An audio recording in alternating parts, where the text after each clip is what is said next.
Olá, sejam todos bem-vindos. Esse é o podcast Transformados. Hoje é o nosso quarto episódio. Então, antes de a gente começar, já vou pedir para vocês deixar seu like, né? Se inscrever no nosso canal no YouTube, comentar, compartilhar com pessoas para que essa mensagem chegue mais longe. Isso. Se apresenta, Fabiano. Meu nome é Fabiano Bittencourt. Eu sou o Fabiano Lisboa. E nesse podcast a gente vai ouvir histórias reais de pessoas que venceram o vício da dependência química. Isso mesmo, iremos tirar dúvidas também, né? Para que todos os relatos aqui, os testemunhos, tudo aquilo que venha a ser dito aqui através desse podcast venha realmente trazer um norte para quem está precisando, trazer força para quem se encontra fraco e ver que através do Senhor, sim, é possível sair do mundo dos vícios. Junto com nós, hoje a gente tem alguns patrocinadores que têm colaborado para que a gente grave esses podcasts e que essa mensagem possa chegar a mais longe. Quem são eles, Fazinho? Isso, o primeiro que a gente tem é a From the Lord, é uma loja cristã. Vai vender todos os artigos relacionados aí a esse âmbito cristão, bíblias, livros, roupas cristã, masculina, feminina, muita coisa mesmo lá na loja deles. Livros, comprei um livro lá muito bacana lá. Procura o pessoal lá, fica na Avenida Getúlio Vargas, 1025, sala 2. O Instagram dele, segue ele lá, é a fromthelord.shop. Vamos ter também quem, Fabiano? Ângulo personalizados, né? Você que precisa aí personalizar seu presente ou até mesmo personalizar itens aí para os seus funcionários. Agora está chegando o final do ano, dar aquele brinde especial para os seus colaboradores, né? E por seus fornecedores. Procura o pessoal lá no Instagram, @ângulopersonalizados, e tenho certeza que vocês vão acertar em cheio ali. A qualidade do produto deles é incrível. E também hoje a nossa entrevistada também vai ganhar uma caneca especial lá da Ângulo Personalizados. Ganhou, já tá até usando aí. Benção demais.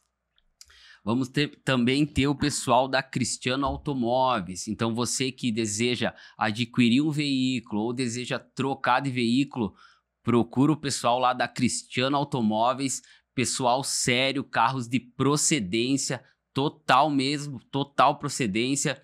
São mais de 60 veículos no pátio aí para você adquirir. E eles ficam lá no bairro EFAP, na Avenida Atílio Fontana, ao lado da base da polícia lá.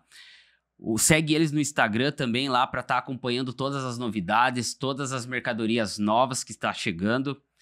O Instagram deles é Cristiano Automóveis _. Segue eles lá. Quem mais, Fabiano? Temos também a Gênese Prestadora de Serviços, né?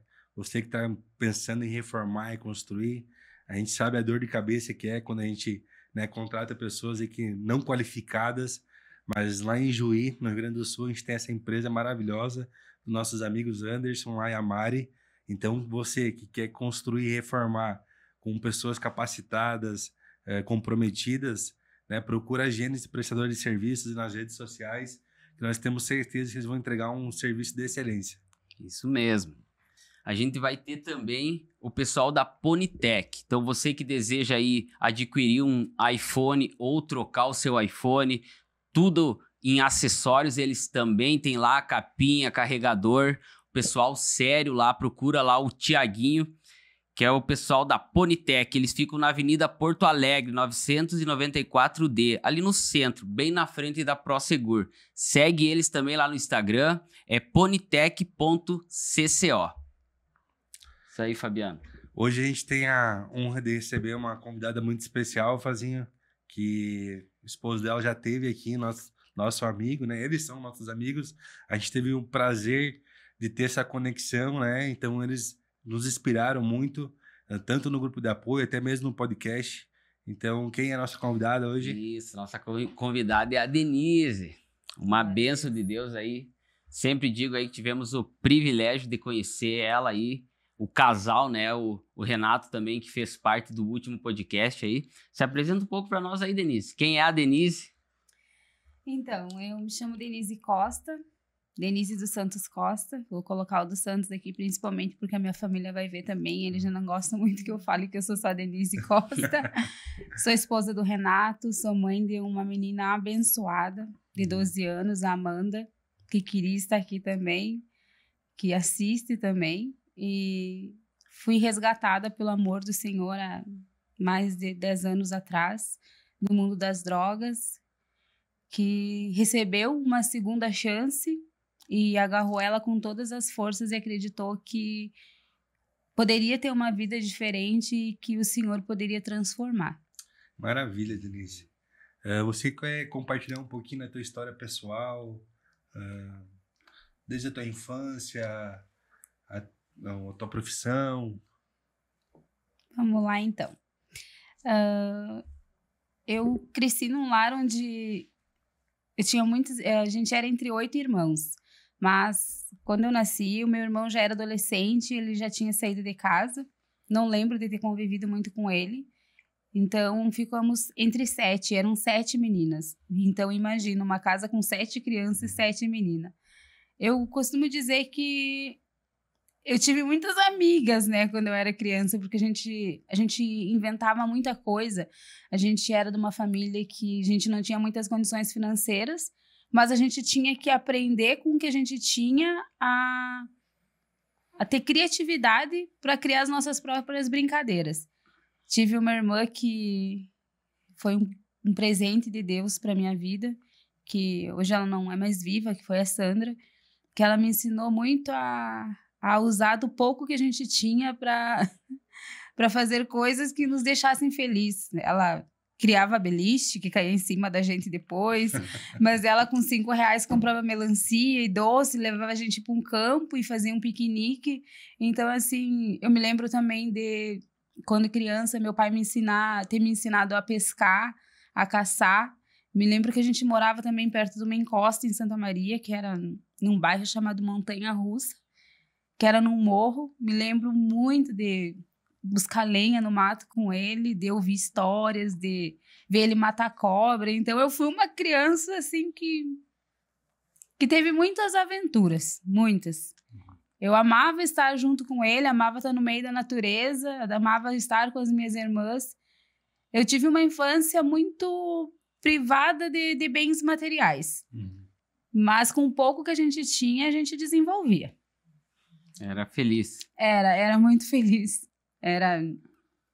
Tive muitas dificuldades financeiras também, pelo fato do meu pai e a minha mãe. A gente não teve um intervalo muito grande entre as idades, então eu acredito que no máximo que teve foi 3 anos. Então era uma criança atrás do outro, um bebê atrás do outro. E além das aventuras, eu lembro também que na minha infância, não sei, tá, pera aí só um pouquinho. Não tem problema. Vamos lá. Eu me lembro que na minha infância eu saía. Eu vou compartilhar uma coisa com vocês aqui agora sobre a minha infância. Ontem, acho que foi ontem a gente estava lá na mesa da minha casa e a minha filha fala muito assim, ó: mãe, eu vou comer uma torradinha. E o Renato fala isso e ri, imita ela direitinho, né? E eles sempre queriam que eu comesse torrada, e não sei nem se meu marido, como é que ele vai ficar de me ouvir contando essa história.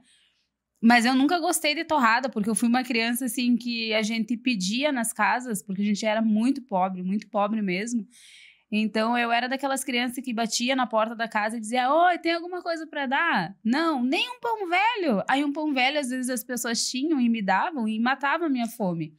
Só que eu passei muitos anos comendo pão duro. Então, toda vez que me ofereciam uma torrada, eu associava a torrada com pão que estava duro.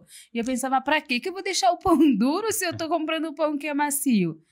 E essa semana, acho que foi ontem, sim, eu me permiti pela primeira vez. Não foi a primeira vez que eu comi torrada, mas de saborear e ver que não era um pão duro, que na verdade era muito gostoso. Então, essas foram as coisas que eu vivi durante a minha infância. Muita privação, aprender com o pouco que a gente tinha a fazer aquilo virar arte, virar brinquedo. E era isso. E qual a cidade que você nasceu e que tu viveu a tua infância? Eu sou natural de Santa Maria, no Rio Grande do Sul. Sou gaúcha. E teus pais moram lá até hoje? Os meus pais moram lá até hoje. Hoje tenho meu pai. Hoje eu tenho meus irmãos que moram lá. Eu tenho a Marília, a Daiane e a Lourdes. E eu tenho um irmão também, que é aquele irmão que era adolescente, que eu não convivi muito na minha infância. Mas ele mora lá também. Legal. Amém. Mas assim, ó, Denise, conta pra nós aí como é que foi o começo aí teus primeiros contatos com as drogas, se você lembra com que idade foi, que droga foi. Conta um pouco pra nós. Eu lembro que eu tinha 15 anos. Um dia, os meus amigos me convidaram para ir. Tinha uma boate, uma danceteria lá em Santa Maria, no centro da cidade. E eu fui com alguns primos meus. E a gente estava sentada num parque. Daí eles fizeram uma roda, assim. Eu nunca tinha chegado tão... Não, já tinha chegado perto de droga porque eu tinha um tio meu que ele era usuário. Quando eu era criança, eu lembro também de ver ele fumando, ele fumava maconha, e eu ficava pensando como que ele não queimava os dedos, porque ele colocava aquilo tão pequenininho nos dedos, e eu pensava, como que ele não se queima? Então, mas isso quando na minha infância ainda, e quando eu tinha 15 anos, eu era uma adolescente, eu tava numa roda com os meus primos, os amigos deles, e alguém acendeu um cigarro de maconha, acho que 3, tava 3 pessoas do meu lado, assim, e aquilo foi fazendo a volta.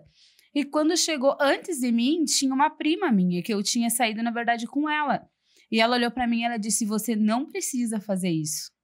Tu não precisa ser igual a todo mundo. E eu falei assim, sim, eu sei. E daí, a hora que ofereceram pra ela, ela disse assim, por que tá me oferecendo droga? E ela xingou quem ofereceu pra ela. Aí, pulou a vez dela e chegou na minha vez. E eu... muito curiosa que eu era, porque tava todo mundo rindo, parecia que tava todo mundo feliz. Foi a primeira vez que eu fumei, que eu usei uma droga na minha vida, foi maconha. Não foi cigarro, foi a maconha. E por curiosidade? Por curiosidade, porque tava todo mundo tão feliz, parecia que era tão bom aquilo, eu queria rir do que eles estavam rindo também. Às vezes até por meio que aceitação também, por estar nova naquele grupo, né? Também porque isso foi com 15 anos... imagina que eu comecei a sair mesmo com 15 anos de idade. Hoje em dia, com 15 anos, as meninas já fizeram muitas coisas, mas eu sou bem baixinha, eu sou pequena. Então, meus pais sempre me trataram como uma coisinha pequenininha mesmo. Eles sempre tentaram me proteger. E com 15 anos, então, eu me achava diferente de todo mundo. E parecia que e ser diferente nem sempre é legal. Hoje eu aprendi e falo pra minha filha que ser diferente é especial. Mas para um adolescente tu falar isso e ele entender, eu não queria ser diferente dos outros, eu queria ser igual a todo mundo. A aceitação. E como é que foi essa progressão ali? Então ali tu iniciou o teu contato com a maconha. Daquela balada ali, daquele evento, você deu sequência no uso? É que assim, daí com 15 anos, daí a minha mãe e meu pai deixaram eu sair.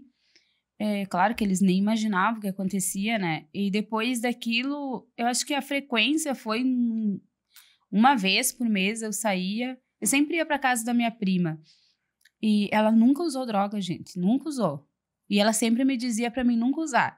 Só que daí eu ia, às vezes eles deixavam eu ir lá pra casa dela e a gente saía. E quando a gente saía todo mundo junto, aí eu usava. Então, digamos, começou sendo uma vez por mês, daí depois eu comecei a dar sequência indo mais vezes na casa dela. Porque ela já morava num lugar onde tinha muitos usuários de droga. Aí depois de quinzenalmente, começou a ser semanalmente, daí depois eu saí de casa. Ela morava no mesmo bairro que você morava ou perto, próximo? Ela morava num bairro próximo, na mesma cidade. Entendi. E com que idade você saiu de casa? Eu saí de casa mesmo, eu acho que eu tinha 16 para 17 anos. Não demorou muito tempo. Sim. Entendi. E que tempo que demorou para você partir para outras drogas? Para você começar a fazer uso de outras substâncias?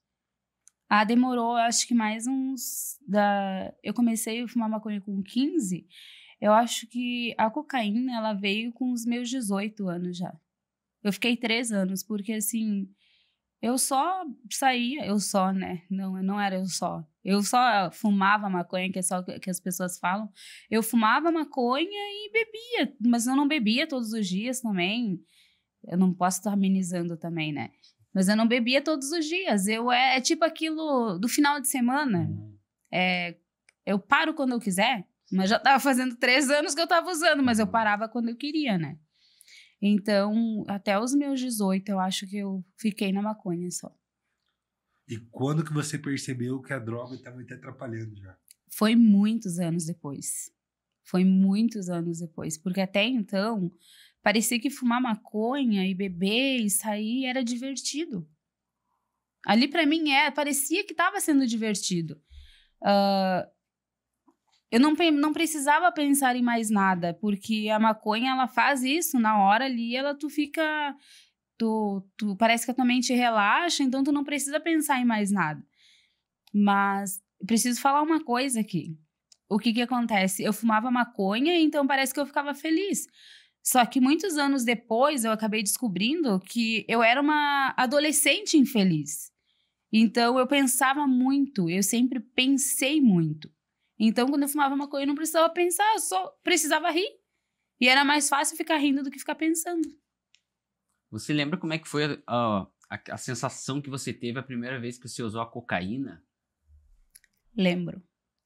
Eu lembro porque a cocaína eu já usei numa época diferente da minha vida. Porque a maconha foi na época que eu era uma menina ainda. A cocaína veio quando eu já tinha passado dessa fase. A primeira vez que eu usei cocaína, eu estava na Presidente Vargas, lá em Santa Maria, que era uma esquina de uma zona de prostituição, e eu estava com alguns homossexuais e algumas garotas de programa, então a minha vida já tinha mudado totalmente. Aquela fase da maconha, que eu era uma menina, ela já tinha passado na minha vida.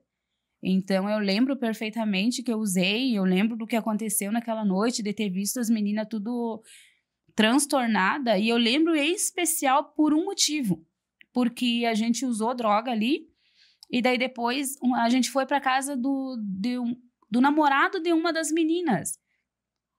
E eu sempre fui uma pessoa que tive medo de algumas coisas, e uma delas é de injeção. Eu tenho medo de agulha. E naquela noite, já estava quase amanhecendo o dia, era umas 5 horas da manhã, a gente foi lá para casa deles, que é no outro bairro lá de Santa Maria, e eu nunca tinha me deparado com aquela cena, mas eles estavam usando droga injetável, e eu me assustei com aquilo. Eu me assustei, o primeiro contato que eu tive com a cocaína, primeiro foi daquela loucura, mas depois, o que veio depois daquilo me assustou, porque eu vi como elas ficaram. E eu pensei, e eu lembro disso, eu lembro que as meninas se injetavam todas com a mesma agulha, e eu tava com medo, eu fiquei apavorada porque eu tinha medo que elas iam me dar uma injeção de cocaína em mim. E eu pensei, eu nunca mais vou fazer isso na minha vida. Aquilo me preservou por um bom tempo, porque eu fiquei com medo. E daí eu não vi a hora de amanhecer o dia, eles ficaram lá naquela loucuragem, lá tudo, e eu lembro ainda que nesse mesmo dia...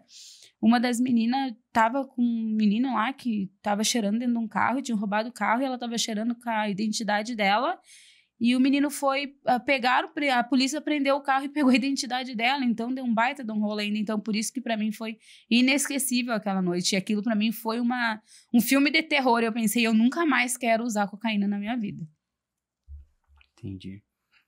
Você comentou outro dia que a gente estava, acho que no aniversário... Não, o dia que eu fui jantar lá no apartamento de vocês, que o lugar ali onde você morava, você e o Renato ali, era um lugar ali de bastante movimentação de droga, né? Sim. Você acha que no ambiente que você morava, isso favoreceu, incentivou você a seguir no uso? Ou você acha que não?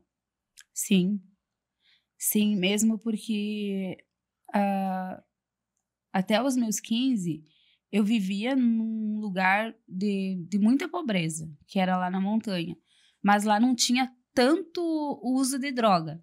Lá tinha pessoas pobres mesmo, que tinha as crianças que pediam nas casas, que eu era uma delas. Então lá era, digamos assim, uma pobreza de um jeito diferente. O outro lugar que eu fui era os pobres que não se contentavam em ser pobre, não tinham emprego. Então, para eles, o tráfico de drogas era o que... vocês conseguem entender que, tipo assim, ó, é como se eu tivesse saído de um lugar que existia um contentamento em ser pobre e ser miserável para um lugar que eu não precisava ser pobre e miserável, que existia um outro jeito. E era Então, esse. exatamente. Então, assim, foi... É como se quando eu cheguei, os meus olhos brilharam quando eu vi aquilo. Porque eu não ia precisar mais mendigar o pão. E isso foi muito atrativo.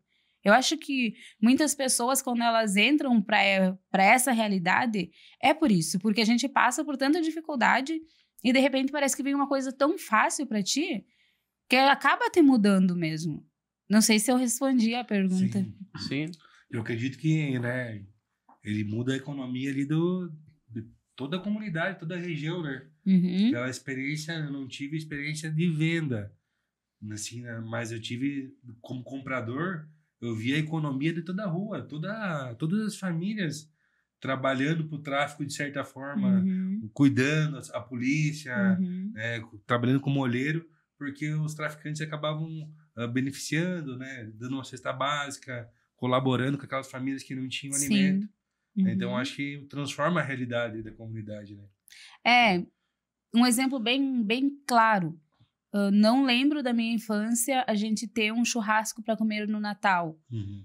Eu lembro da minha madrinha me alcançando pela cerca da minha casa uma bacia com um churrasco para mim comer no Natal. E de repente eu sou inserida em outra realidade que eles também são pobres, mas tem churrasco todo fim de semana.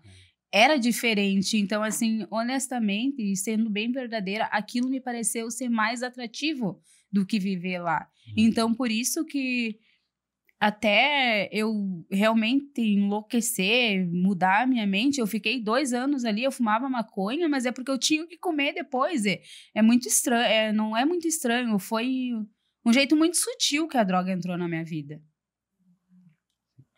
E pra você, quando que você viu, assim, ó, que realmente você tava com um problemaço, assim, que você disse, cara, eu preciso de ajuda, isso daqui não é mais o que eu quero, quais foram as consequências que a droga trouxe pra tua vida?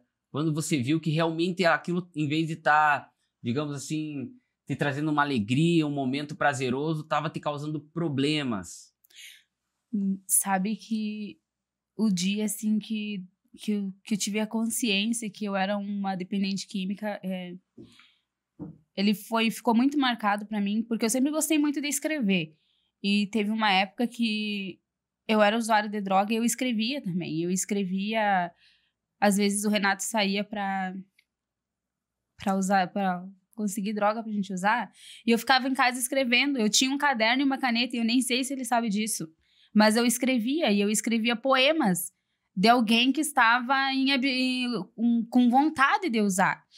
E eu lembro que eu escrevia e eu relatava tudo. Só que teve um dia que...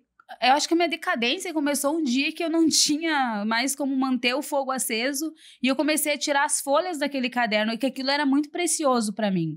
Mas, em especial, o dia que foi um dia assim, tipo, eu queimei as últimas folhas do meu caderno, e eu tinha um casal que morava nos fundos da minha casa.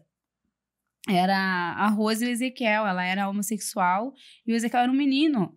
E o Ezequiel, acho que ele tinha uns 25 anos naquela época. E eu briguei com o Renato e eu disse assim, porque você é um baita de um drogado.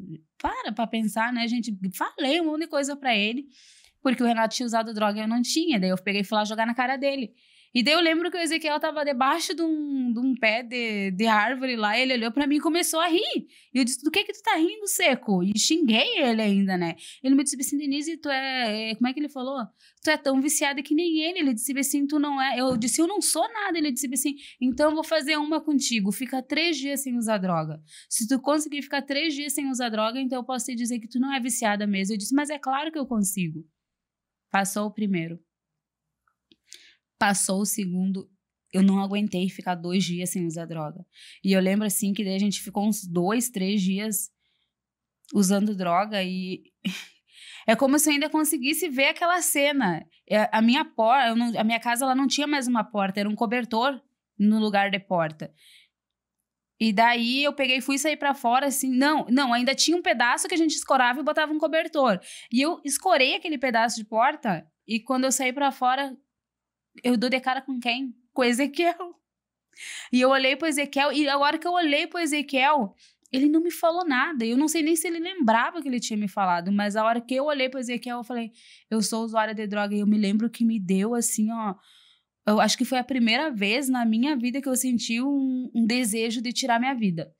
Eu pensei assim, eu não consigo mais. E eu me lembro que eu fiquei desesperada. Eu lembro com a roupa que eu tava. Eu tava com uma camiseta preta do Renato, tava com a bermuda do Renato. E eu saí assim. E a minha irmã, na época ela era traficante, ela morava na frente da minha casa. E a vontade que eu tive naquele dia foi de pular a cerca, ir pra casa dela e pedir pra ela me vender uma pedra afiada, porque eu não conseguia ficar mais sem usar. E Já tava no crack. Aí eu já tava no crack. E daquele dia em diante só... Que nem diz, ali pra frente só foi... Não, ali pra... Dali pra frente, só pra trás. Só pra trás. Ali começou de verdade, porque daí eu já tinha consciência. E pior coisa que tem é quando tu sabe que tu não consegue mais viver sem aquilo. E admitir aquilo pra gente. Para um dependente químico, na parte da aceitação, ela é uma das mais difíceis. Mas ela é necessária também pra recuperação, né? Pra que comece o tratamento, né? E como foi o casamento de vocês? Teu e do Renato nessa época? Como era conviver, né, em casal, os dois dependentes químicos? O meu casamento com o Renato. Quando eu conheci o Renato, eu acho que eu tinha 19 anos. E eu já tinha tido meu primeiro contato com a cocaína. Eu já pensei, isso aqui eu não quero pra mim. Mas eu gostava de fumar maconha, gente. Essa é a realidade, eu não posso dizer que eu não gostava. Naquela época, eu gostava. E eu vi o Renato, eu vi ele muitas vezes, porque a gente tinha de amigo em comum um primo meu, que ele já é falecido também. E eu vi o Renato e eu achava o Renato muito bonito, essa é a realidade. Mas eu tinha raiva dele. Eu tinha raiva dele porque eu achava que ele se achava. Então, assim, eu via ele, eu ficava numa... Nessa época que eu conheci o Renato, eu tava numa zona de prostituição em Santa Maria. E o Renato, ele andava por lá. Ele andava cuidando do carro, ele andava roubando lá com os meninos. E eu via ele. E eu lembro que, às vezes, assim, era muito esporádico, a gente passava e se cruzava na rua. Mas eu não dava moral nenhuma pra ele. Nem ele pra mim, na verdade, né? Só que a primeira vez que a gente ficou junto foi numa noite de Natal. E foi muito engraçado, que eu vou falar agora, porque eu nem sei se o Renato falou isso, porque eu não lembro dele ter falado. Eu fiquei com o Renato porque o Renato tinha bebida.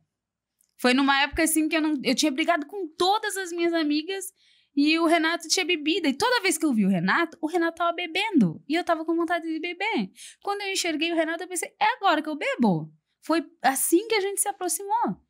Então, quando eu conheci o Renato, eu me prostituía e o Renato roubava. E daí a gente se encontrava no final da noite em algum lugar e a gente ia pra casa. A gente ficou assim durante, eu acho que alguns anos. A gente fumava maconha junto, mas a gente não usava nenhuma droga. Nenhuma droga, não. A gente não usava nada além da maconha e além de beber. Então a gente ficou assim durante alguns anos e parecia que tava tudo bem. Tava tudo bem. Até quando o crack chegou na nossa história. E o crack chegou na nossa história foi por causa da maconha. Foi por causa da maconha. Eu lembro assim que tem algumas épocas do ano, tinha, né? Não sei mais como isso funciona. Tinha algumas épocas do ano que algumas drogas não chegavam tanto na cidade que a gente morava. E uma delas era a maconha. Então chegou um menino na nossa casa, ele era nosso amigo. Ele era. Do jeito dele, naquela época ele era nosso amigo. E ele e a gente tava louco pra fumar maconha e fazer, acho que não tinha lugar nenhum mesmo. E daí ele falou que tinham. E perguntou se a gente queria fumar com ele. E eu falei bem assim, ele bem assim, sim, mas eu vou misturar uma coisa aqui. E daí ele ia fumar maconha com crack. E eu não... Gente, sério, de verdade, eu não foquei na parte crack. Eu só foquei na parte maconha. E foi assim, ele pegou e mentiu pra gente que tinha só um baseado e, na verdade, ele tinha muito mais. Então, a gente amanheceu fumando maconha com crack com ele. E eu lembro que no outro dia ele foi embora. E, assim, de verdade, aquele dia, assim, ó... A gente nunca ia imaginar o que ia acontecer dali pra frente. Nunca. Mas aquela noite foi o início da nossa... piores anos que a gente ia viver depois daquilo. Porque eu lembro que a gente fumou com ele a noite inteira, quando foi... No outro dia, eu e o Renato, a gente fumava maconha e a gente tinha um videogame, eu acho que era um Play 1, se eu não me engano, e a gente ficava jogando videogame. E no outro dia, quando ele foi embora, a primeira coisa que foi embora foi o nosso videogame. Então, assim, a única coisa que nos mantia ali, digamos que era o nosso tempo de lazer, foi a primeira coisa que a gente se desfez. Então, a gente já não tinha mais nada para passar o nosso tempo. E daí depois dali, meu Deus, as coisas só pioraram. Porque a gente ainda tinha, digamos, a gente saía, a gente ia comer um cachorro quente, a gente ia fazer alguma coisa. E foi muito rápido. Foi muito rápido. Uma noite a gente fumou, na outra noite a gente começou a vender as coisas. E a nossa casa foi indo. E nada mais que tinha valor a gente segurava na nossa mão. E a gente não tinha noção, gente, de verdade. Quando o crack chegou lá em Santa Maria, o lugar onde eu morava, o Beco da Tela foi um dos primeiros lugares a vender. Eu não tinha um exemplo de como uma mulher ficava sendo usuária de droga, usuária de crack. Eu não tinha essa noção. Eu não tinha um exemplo. Infelizmente, eu acabei me tornando depois o exemplo para os outros do que acontecia. E ali começou... Meu Deus, ali... Aí depois... se prostituir para usar droga, roubar para usar droga, tudo virou... O crack virou o centro. Não existia mais nada além do crack. Mais nada. Só que demorou, eu acho que mais 1 ano e meio para mim. O Renato foi bem antes, porque ele já estava fazendo escondido de mim, de fumar não só com a maconha, né? Mas usar o crack só, na lata, como era antigamente. E eu não sabia, e eu tinha medo. Eu ainda acho que tinha aquele medo lá da cocaína injetável lá. Eu vi como as pessoas ficavam, eu pensava, eu não quero ficar daquele jeito, porque na minha cabeça, eu acho que eu tava me manipulando, que ainda tinha maconha ali, então ainda era natural a coisa.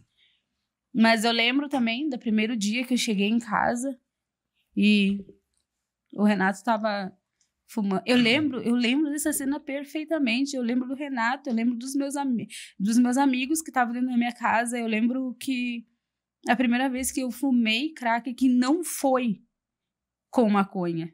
E eu lembro, sabe, tipo assim, ó, quando... Não vou encostar aqui porque vai levar um choque. Eu não vou pegar isso aqui porque senão vai me dar mal. E eu encostei e eu não levei choque nenhum.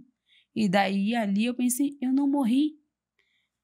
Foi o medo daí. Ali você foi o medo.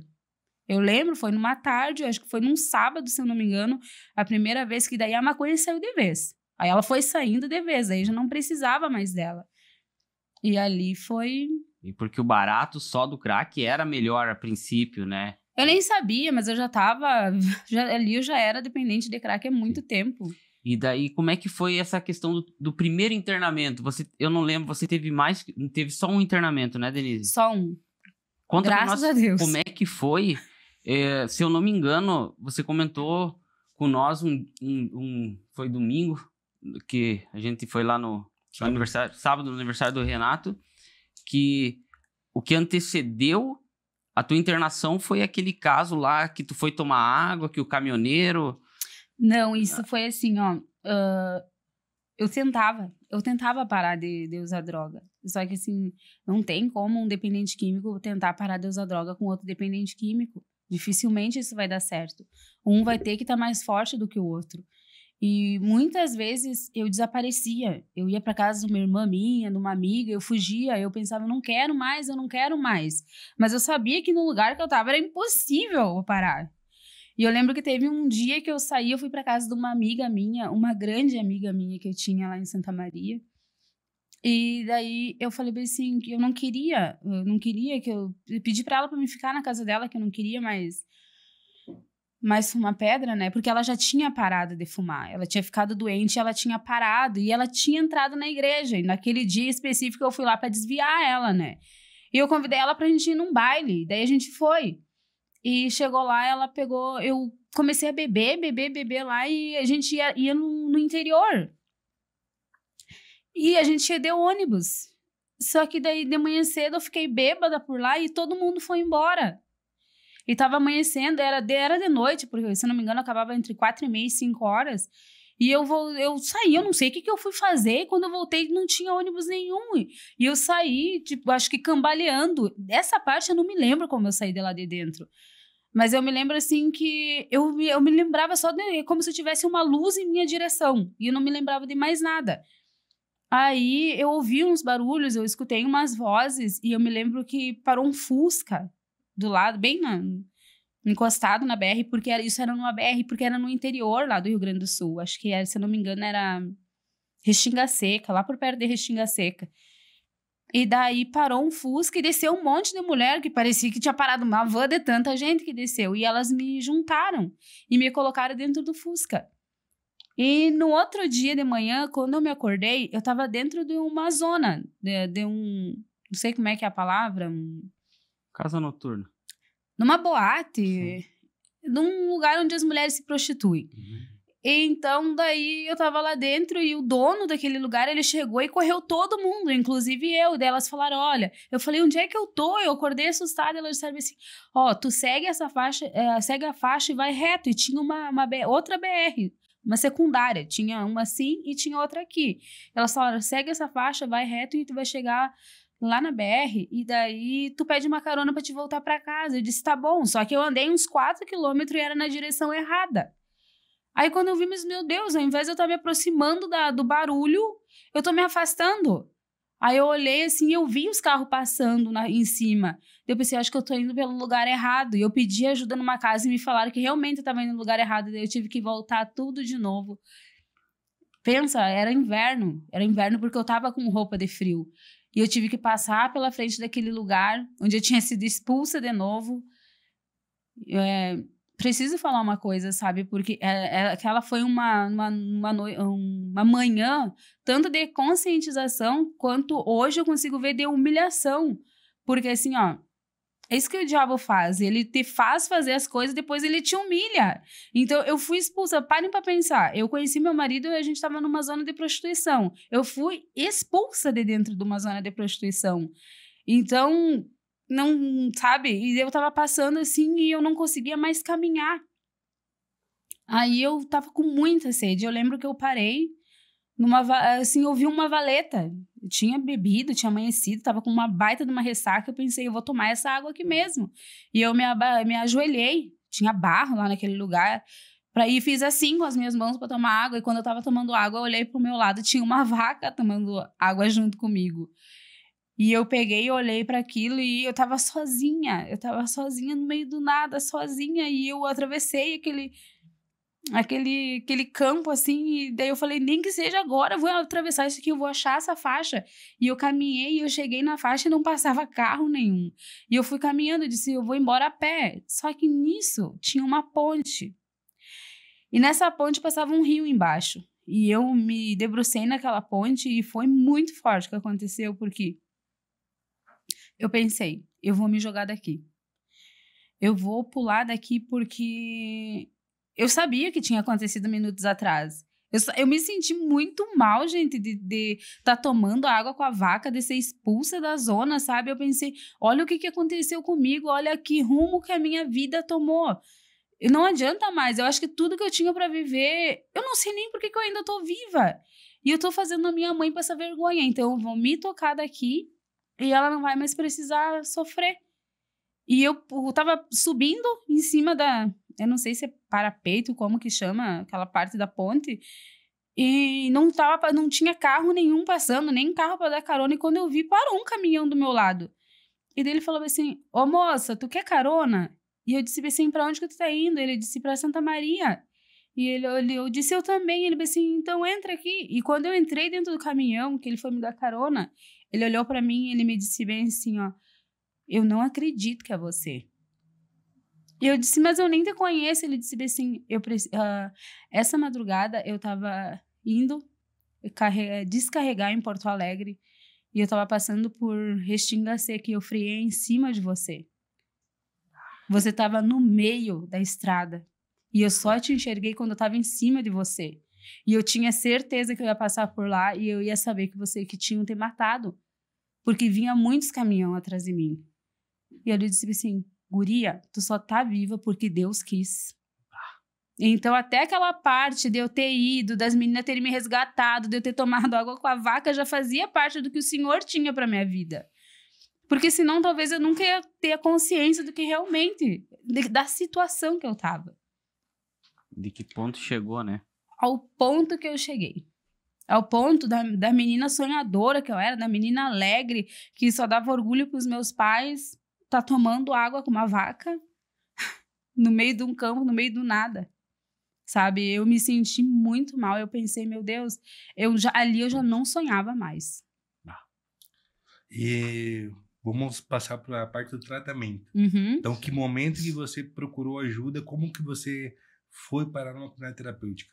E como foi também essa busca por ajuda? Porque a gente sabe que para a mulher é mais difícil, né? Uhum. Existe menos casas de recuperação e também existe um preconceito, de certa forma, né? Tipo, desde do álcool, tu vê que pro homem é bonito quando ele bebe um monte, é até uma questão de força, ele é forte, né?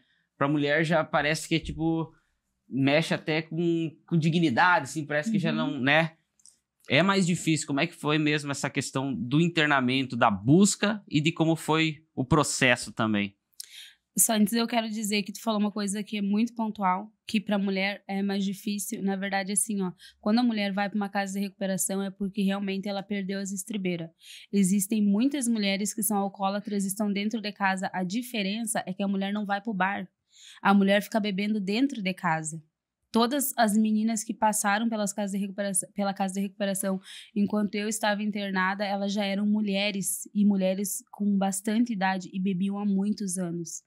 Ninguém sabia porque elas bebiam dentro de casa. Por causa desse preconceito. Exatamente. Também. Exatamente por isso. Então, não aparecia, mas ela estava lá dentro de casa alcoolizada. A minha recuperação, ela começou, depois que aconteceu toda essa situação, eu lembro que teve um dia que eu e o Renato, a gente passou, acho que o final de semana inteiro usando droga, e o Renato tinha saído de manhã, e era no inverno, eu lembro que estava muito frio, e eu saí, e o Renato tava demorando muito, e ele não tinha ido buscar droga, eu tava com fome aquele dia mesmo, ele tinha saído pra buscar alguma coisa pra gente comer. E eu saí da janela da minha casa e tava chovendo, tava garoando. E eu vi dois meninos que usavam droga junto com a gente, que andavam por ali. E daí, eles estavam com berg, que é aqueles sacos de catar reciclável que eles são, parece, de pano, que eles são elásticos, que cabe muita coisa ali dentro. E um deles estava descalço. E tava muito frio, gente. E na frente da minha casa era terra, então tinha umas partezinhas que alagava. E eu olhei pra eles, assim, e eu era muito soberba.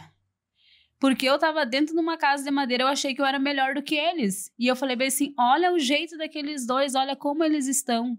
E foi a primeira vez que eu ouvi a voz de Deus. E ele me falou, você é igual. E hoje eu tenho plena consciência que era a voz de Deus, porque não foi numa voz, um tom de acusação. Foi uma conscientização. Ali o Senhor abriu os meus olhos. Ele tirou as escamas dos meus olhos e eu me desesperei. Eu disse, então me tira daqui.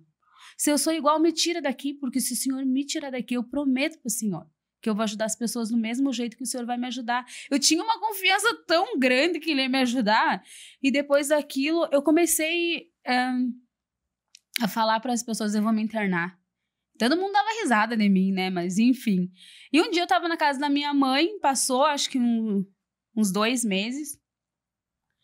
Eu tava na casa da minha mãe e chegou um pastor, o pastor Sandro, lá de Santa Maria, um querido, eu nunca tinha visto ele na minha vida. A minha mãe tinha a cerca dela era de bambu, de taquara, né? E daí fica aqueles espacinhos entre um e outro. E o pastor Sandro tava de um lado da cerca e eu tava do outro. E a mãe pegou e ele chegou, bateu lá e a minha mãe falou, Denise, vai lá que tem um pastor que quer falar contigo. Eu disse, pastor?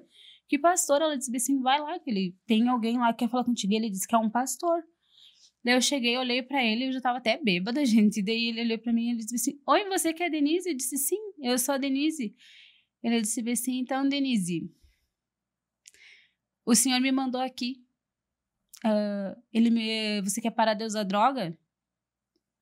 Eu falei bem assim, então, pastor, eu preciso. Daí ele me perguntou pela segunda vez, Denise, tu quer parar de usar droga? Eu disse assim, pastor, eu preciso. E ele me perguntou pela 3ª vez, Denise, você quer parar de usar droga? E eu disse assim, tá bom, pastor, eu preciso e eu quero. E eu nem sabia, depois nunca tinha lido a Bíblia, na parte que Jesus perguntava 3 vezes as coisas pros outros, sabe? E eu só via os olhos do pastor Sandro. Na verdade, assim, aquele homem, aquele dia, era o próprio Cristo que tava lá. E ele me falou aquilo e eu disse assim, eu preciso dele, eu preciso e eu quero. Ele disse assim, então, o Senhor me mandou aqui pra te ajudar. A gente vai arrumar um lugar, a gente vai te tirar daqui. E eu disse, tá bom. Só que depois, até eu me internar, passou algum tempo. Em Palmeira das Missões estava sendo estruturada a casa de recuperação que eu fui. E ele conhecia as pessoas de lá. Ele conhecia a Salete, que conhecia muito bem os meus pastores, que foram os meus pastores depois. E a Salete comentou com ele, e ele falou que precisava ajudar alguém. E ele o meu primo me falava bem assim, falta 3 meses. Eu disse, tá bom, eu vou ir. Eu nem queria ir mais mesmo, gente, assim. Só que faltava 3 meses, eu tinha 3 meses pra dizer que eu queria ir. Falta 2 meses, falta 1 mês. E depois eu pensei, meu Deus do céu, daí eu comecei a falar aquilo pra mim mesmo, né? Falta 1 mês pra mim ir. E eu lembro, assim, que teve uma manhã muito especial na minha vida, que eu tava com o Renato. Eu acordei com ele, assim, nós dormindo uma espuma, acho que é espuma, que é o colchão ali, que não tinha nem lençol, nem nada. Pensa, num calorão, assim, eu olhei pra cara dele e disse assim, eu vou me internar. E ele olhou pra mim e disse assim, vai mesmo, porque tu precisa. E eu disse assim, eu vou me internar. E eu comecei a falar aquilo pra mim com uma convicção tão grande, eu comecei a construir, o Senhor começou a construir aquilo dentro de mim, que eu ia ir. E daí, então, eles falaram, chegou o dia, a gente vai internar você. E a gente vai amanhã às 8 horas da manhã lá pra te buscar. Eu disse, tá bom? Aí chegou 8 horas, ninguém foi. Eu percebi assim, meu Deus, eu já fazia 2 dias que eu tava sem usar droga. A gente não deu um atraso, a gente vai às 10 horas e nada. A gente vai 1 hora. Eu fui pra casa da minha mãe, eu fiz almoço com ela, eu almocei com ela. A gente vai às 2 horas. E eu disse, tá bom. Aí quando deu 2 horas, eles não vieram. Eu peguei e fui pra casa do meu avô, porque meu avô tinha um bar. Eu cheguei lá, fazia 2 dias que eu tava sem usar nada. A primeira coisa que eu fiz foi beber. E eu comecei a beber, e daí a hora que eu bebi, assim, que o álcool fez efeito, eu me levantei e disse assim, é agora, eu vou atrás de uma pedra. E tô saindo. Quando tô chegando no portão da casa da minha irmã, o Evandro e a Jéssica estavam lá. Eles eram missionários, eles eram noivos naquela época. E eles estavam parados no portão. E eles queriam te levar. E eles queriam me levar. E eu peguei e olhei e disse assim, meu Deus do céu, e agora? Porque daí eu não queria mais me internar. Sim, no momento. Ali, Meu Deus, e daí eu me lembro assim, que eu falei assim, e agora? O que eu vou fazer? Daí eu peguei e fui indo, né, em direção ao portão. E eles estavam assim, mas eles não estavam parados no portão me segurando. E eu pensei assim, eu vou correr lá pra cima agora. E quando eu fui sair, tipo, pra querer fugir, eu vi o Renato. E o Renato estava parado lá perto com alguns meninos, e o Renato tinha recém usado droga. E ele, tipo assim, ele fumou uma pedra e ele levantou. E quando ele levantou, eu vi pela primeira vez ele sob o efeito de droga. É como se assim, o Senhor me permitisse ver tudo aquilo. E eu olhei para ele e eu disse assim, meu Deus. E eu falei para eles e disse assim, me levem daqui agora, ou eu vou usar droga. E daí eles pegaram e falaram, vamos, Denise. Eu disse, mas eu tenho que arrumar minhas coisas, já tá tudo dentro do carro.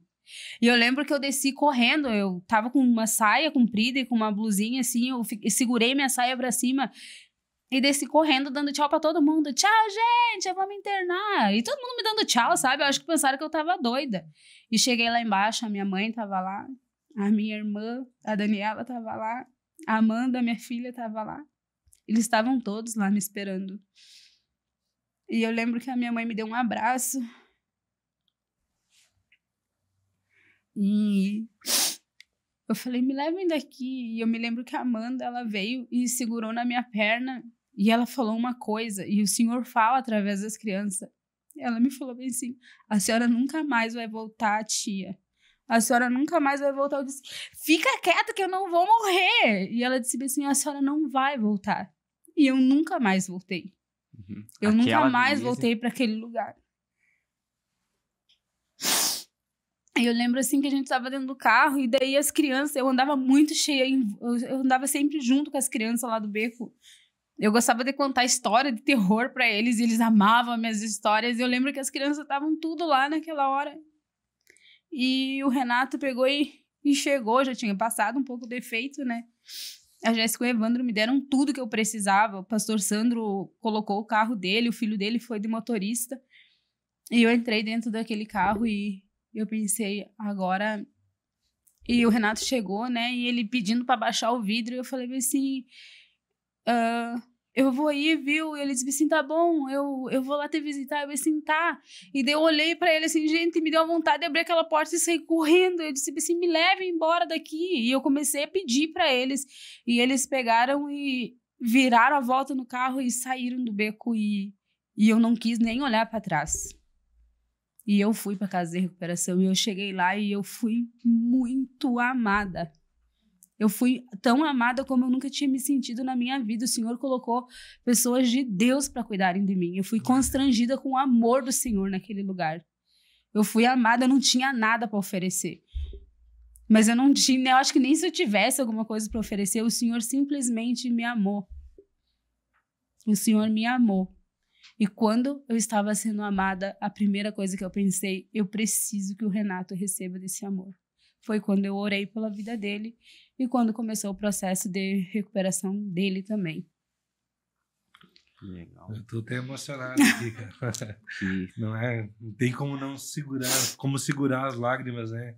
Com um testemunho tremendo desse, né? E lá dentro da comunidade terapêutica foi um desafio para você? Como foi lá que tu teve a tua primeira experiência realmente com o Senhor? Como é que foi a questão da fé também desenvolvida? Quando eu cheguei lá na casa de recuperação, eu cheguei numa quarta-feira de noite e as meninas estavam no grupo de apoio. E eles me falaram, daqui a pouco elas vão chegar, elas estão no grupo de apoio. Eu disse, grupo de quê? No grupo de apoio. Elas se encontram uma vez por semana para falar sobre os sentimentos delas. E eu falei assim, sério? E eu disse assim, tá bom. E eu tava muito curiosa, gente, porque eu me internei bêbada, só que a hora que eu cheguei lá, eu tava sã, com ressaca ainda. Eu pensei, meu Deus, e agora? E as meninas chegaram e no outro dia tinha algo chamado... No outro dia tinha culto. E no outro dia eles me levaram no culto. Eu pensei, vão me tirar aqui de dentro, né? E eu me lembro que eu cheguei no outro dia e foi a melhor coisa da minha vida.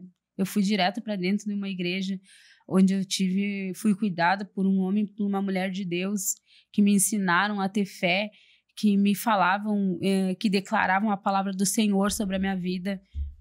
E aquilo foi me constrangendo, sabe? No outro dia, eu me internei numa quarta, no outro dia, a Bianca me deu um caderno que tinha a cara de um cachorrinho e eu falei, eu preciso escrever. E eu voltei a escrever. E eu me lembro assim que a primeira coisa que eu escrevi foi querido diário. No terceiro dia era Senhor. De um diário, aquilo se transformou no meu caderno de oração. Eu escrevia para o Senhor todos os dias. E tem um dia que eu escrevi para o Senhor em especial, que foi um dia que estava muito frio. E eram umas 8 horas da noite, a gente já estava deitada, e eu estava com um cobertor tão cheirosinho, sabe, tão quentinho. E eu comecei a escrever para o Senhor e disse, Senhor, aonde está o Renato agora? Eu tô aqui, eu tô bem alimentada, eu tô bem cuidada, eu tô sendo amada, eu tô me sentindo tão egoísta. Tira ele de lá. Foi quando eu comecei a interceder por ele. Gente, sério, de verdade, eu falo para as pessoas e eu não sei como algumas são tão relutantes para entender que na minha vida, um dos maiores presentes que o Senhor me deu foi a passagem pela casa de recuperação. Foi um tempo precioso que ele me deu. Um tempo precioso para conhecer ele, para buscar ele, para saber quem ele era, para viver na dependência dele, para viver milagres com ele. O Senhor cuidou de mim, porque na época a minha família inteira era envolvida com tráfico de drogas. E eu falava, Senhor, eu não quero pedir dinheiro para eles. E eu orava e eu escrevia, e no outro dia alguém me abençoava. Era um chinelo, era um absorvente, era uma pasta de dente. Eu sei que se eu pedisse para eles, eles iam me dar. Mas eu falei, Senhor, eu não quero esse dinheiro. Então me ajuda. Um dia eu fui visitar minha família. Quando eu fui visitar eles, as minhas irmãs me deram dinheiro. E a Amanda, Ela catou no pátio uma moeda de 5 centavos. Tava todo mundo me dando dinheiro na minha mão. E ela pegou uma moeda de 5 centavos e limpou. E falou assim, ó tia... E aquela moeda de 5 centavos foi a maior oferta que eu ganhei naquele dia. Eu falei, esse dinheiro eu sei, Senhor, que eu posso usufruir dele. E era o menor dinheiro. E eu pensava, esse aqui é o teu presente, Senhor. Sabe? Então eu pensei, eu não quero. Então assim, ó, não tinha como não ter fé. Eu não tinha para quem recorrer. O Senhor me permitiu assim ficar sem nada e sem ninguém. Demorou muito tempo para minha família me ver. O Senhor permitiu que a minha família, que eu me separasse literalmente dele por um bom tempo para conhecer ele. Para conhecer quem o Senhor era. Tanto é que depois, quando o Renato foi para a casa de recuperação, um dos momentos mais difíceis da minha vida foi quando o Renato conheceu Jesus. Porque eu fiquei desesperada. Porque quando eu conheci Jesus, eu não precisava mais do Renato. E eu sabia que a hora que ele conhecesse Jesus de verdade, ele não ia precisar de mim mais para nada. Porque Jesus era suficiente. A gente não precisa... Eu não precisava mais do Renato. A minha oração era, Senhor, transforma ele para ele casar comigo. Uhum. Aí depois, Senhor, transforma ele. Eu sei que o Senhor tem um plano na vida dele. Porque Jesus era suficiente. Jesus era suficiente. E tanto é que a nossa história foi parar lá na Alemanha por causa disso. Glória a Deus. Porque eu fui tratada 1 ano da dependência e depois eu fui tratada durante um bom tempo da codependência. Porque eu era codependente do Renato e eu queria que ele ficasse só comigo. Eu não queria entregar ele para Jesus, porque eu sabia que a hora que ele conhecesse Jesus, eu ia ser o plano B na vida dele, eu não ia mais ser, tipo, tudo para ele. E esse ano vão estar indo para a Alemanha testemunhar daquilo que o senhor... no caso, né? Ano que vem, é isso, assim, ano que vem. Julho, acho que é, né? Cara, e eu vejo assim, quando a gente vai com esse entendimento de mudança realmente para uma comunidade terapêutica, né, as coisas realmente a gente encara de outra forma. Eu tive 3 internações, né? As 2 primeiras eu fui porque na pressão, porque eu prometi alguma coisa, vai arrumar um dinheirinho aí, vou usar uma droga, aí eu vou. Aí eu tentava cumprir com a minha palavra, não era sempre que eu conseguia. Então eu fui as 2 primeiras vezes, foi assim. Mas na terceira eu fui com o desejo de mudança. Né? Eu falei, não, eu preciso mudar. E eu encarei de uma outra forma, como a Denise encarou. Falei, aqui é um lugar para me aproximar de Deus, um retiro. E aí isso que eu levo para os meninos, pega como uma oportunidade de se aproximar de Deus, de você organizar suas ideias. Então, para mim, comunidade terapêutica também foi muito importante no meu processo. Né? Glória a Deus. E para a gente encerrar, então, já deu o nosso horário, Denise. Que dica você deixaria, que conselho você daria para quem está hoje passando pela dificuldade que você passou, está enfrentando os problemas, ou o próprio familiar, muitas vezes achando que não tem saída? Que conselho você deixa? O dia que o Senhor, ele decidiu que era a hora de me resgatar, eu era uma drogada, eu era uma prostituta em decadência, eu morava dentro de um barraco. Então, assim, eu tinha pouco tempo perdido minha irmã pra droga e eu era a próxima da lista. Então, ninguém mais acreditava que eu ia parar de usar droga. Talvez a minha mãe e a minha irmã Daiane, mas o resto eu acho que ninguém mais acreditava. E as pessoas que a gente menos acredita, a gente não tem noção do tamanho do poder de Deus. O que o Senhor pode fazer. Na casa de recuperação, o dia que me disseram que eu podia sair para fora para largar o lixo e eu vi que eu era livre, foi onde eu decidi entregar a minha liberdade para o Senhor. Se eu pudesse falar algo para alguém, ore para que o Senhor abra os teus olhos. Ore para que o Senhor abra os teus olhos, porque quando Ele abrir os teus olhos, Ele vai te mostrar o que você está vivendo, não é o que você é. Mas o Senhor tem algo muito precioso para a vida de cada um, entendeu? Então, hoje, quando eu olho para um usuário de droga, não tem como não lembrar de onde eu saí. Eu não sou melhor do que ninguém. Eu não sou... O meu marido não é melhor do que ninguém. O Senhor tem amor para todos. Se permita ser encontrado pelo Senhor. Se permita ser amado pelo Senhor. Porque se você se permitir ser amado pelo Senhor, o Senhor transforma a sua vida. E para as mães, eu digo assim, não desistam. orem, porque a oração de uma mãe, ela é muito poderosa mesmo, e eu sou do jeito dela, eu tenho certeza que a minha mãe orava por mim. Eu sou uma resposta de oração. Quando ninguém mais acredita, talvez ninguém mais acredite na recuperação de seu filho. Mas eu sou a prova viva de que o Senhor pode transformar qualquer um. Glória a Deus. Glória a Deus. Que lindo esse testemunho. Glória a Deus. Então vamos estar orando aí, pessoal. Vamos estar encerrando aí mais esse podcast. Queremos também convidar vocês aí que desejam ser um patrocinador para que esse projeto possa seguir em frente, possa alcançar muitas vidas. Entre em contato conosco aí. A gente vai ficar muito feliz de poder ter você como parceiro, né? Amém. Mais uma vez. Pode. Eu quero pedir para mim orar. Pode. Amém. Glória a Deus. Fabiano quer colocar alguma Não, eu coisa? queria só reforçar a questão do grupo de apoio, que eu acho que é muito importante, né? Sim. Isso. Como o Renato teve aqui, né? A Denise também é uma das fundadoras ali do Reset e tem alcançado muitas vidas. Glória a Deus. Nós que temos o privilégio de conhecer um pouquinho do trabalho deles no Reset, né? E já tivemos algumas vezes, uma vez lá no grupo de apoio e outras vezes em momentos de comunhão do grupo, a gente vê o número de pessoas que estão sendo transformadas, foram alcançadas através da vida de vocês. Fala o dia do grupo, pode? Isso. Claro, a gente se encontra, então, todas as quartas-feiras, às 19h30, na Igreja Metanoia. Vocês são nossos convidados. Você que tem problema com droga, você que é familiar de alguém que tem problema com droga, você tem uma família, você não precisa sofrer sozinho. A gente tá aqui para te ajudar. A gente tem muitas histórias, tem muitos exemplos de superação e a gente quer que a sua seja mais uma história e mais um exemplo de superação. E a gente crê nisso.